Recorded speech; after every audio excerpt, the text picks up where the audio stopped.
Sobrang masaya and sobrang approachable lahat ng staff ng ATC, especially si Sir JP.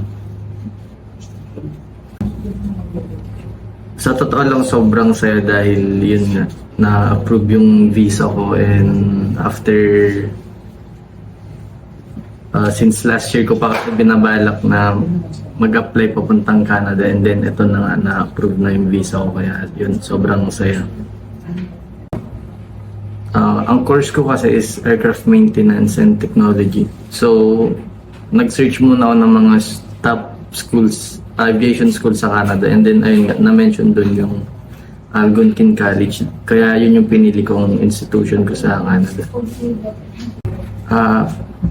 Actually, ang ATC is nirefer lang sa akin ni Ma'am Ira, na siya yung unang kausap ko, and yun nga, napakaganda ng nirefer sa akin ni Ma'am Ira na laking tulong sa application ko sa aking papers.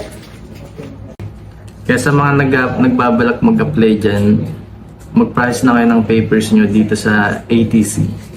Thank you.